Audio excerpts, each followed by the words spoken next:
Everyone, welcome back to my channel. तो काफ़ी दिनों के बाद मैं वीडियो बनाने जा रही हूँ। ये एफसीआई मेंस का जो एग्ज़ाम हुआ है 5 मार्च को, उसका मैंने एनालिसिस नहीं दिया था कि क्या कैसा पेपर रहा है। एक्चुअली पेपर का जो लेवल है वो मॉडरेट टू डिफ़िकल्ट है मेरे को, जैसा ऐसा लग रहा है, क्योंकि सभी को मोस्ट ऑफ द कैंडिडेट्स यही बोल रहे हैं और एक्चुअली पेपर का लेवल था।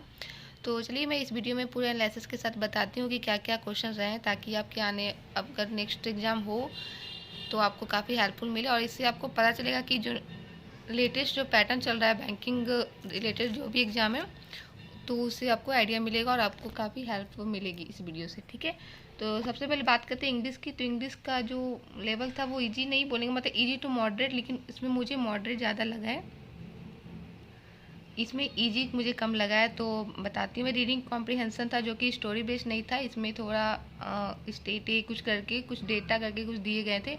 उसका क्वेश्चन 8-9 क्वेश्चन थे, तो कुछ कुछ क्वेश्चन तुरंत मिल रहे थे, कोई कोई क्वेश्चन नहीं मिल रहा था। तो ये मॉडरेट लेवल का था, जो कि आपका पैसेज था वो मॉडरेट लेवल का था। स्पेलिंग एरर मुझे 5 ईजी लगे सभी, और एरर फाइंड करना था वो भी मुझे 3 ईजी लगे, बाकी 2 समझ में नहीं आ रहा था।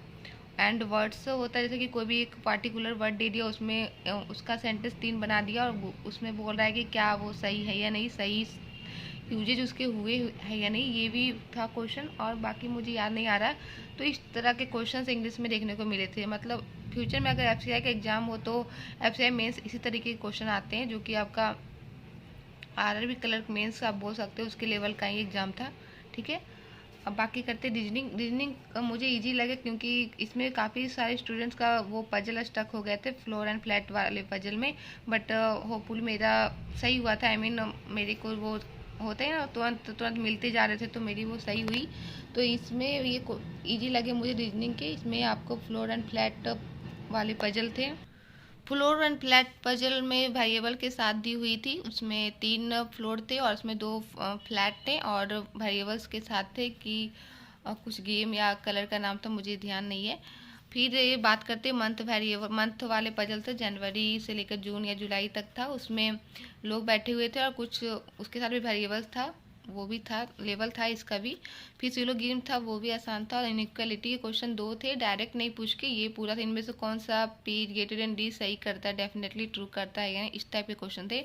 डिस्टेंस एंड डायरेक्शन के 2 क्वेश्चन थे, थोड़ा लेंदी था ये, लेकिन और 2 क्वेश्चन थे इसमें। एंड मिसलेनियस में जैसे मिनिस्टर्स का बोला था, आगे पीछे करके कौन सा अल्फा पेटिकल में सही तरीके से आता है या नहीं, मतलब सही है या नहीं, ये वाले क्वेश्चन जो आते हैं।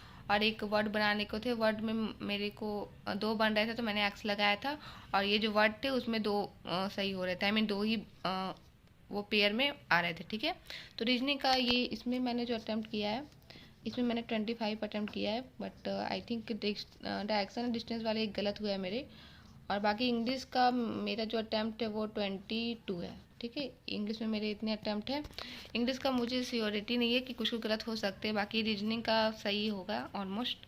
क्वांट्स की मैं बात करूँ तो ये काफ़ी ख़राब गए हैं पेपर मेरे। इसमें एक्चुअली क्या हुआ कि इसमें जो डीआई थी, फर्स्ट डीआई, वो पेंसिल एंड पेंसिल करके कुछ थी, नहीं सॉरी, प्लेट एंड कप करके कुछ दिया हुआ था डेटा, उसमें लिखा हुआ था cup is greater than plate, but सभी ऑलमोस्ट कैंडिडेट ने उल्टा ही ले लिया, पी प्लस सी, मतलब plate plus cup, plate minus cup कर दिया। तो इसके कारण हमारे सभी डेटा तो बन गए थे, लेकिन आंसर कोई मैच ही नहीं कर रहा था। तो मेरे साथ भी यही हुआ, इसमें काफ़ी टाइम कंज्यूम हो गया, जिसके कारण और भी जो भी डी आई थी उसमें 2 ही क्वेश्चन अटैम्प्ट कर पाए, और बाकी अर्थमेटिक के क्वेश्चन मैंने टच ही नहीं किया क्योंकि काफ़ी लेंदी लग रहे थे। एंड Q1 Q2 भी क्वेश्चन थे 3, मुझे लग रहा है 3 थे, अप्रोक्सीमेशन इजी थे।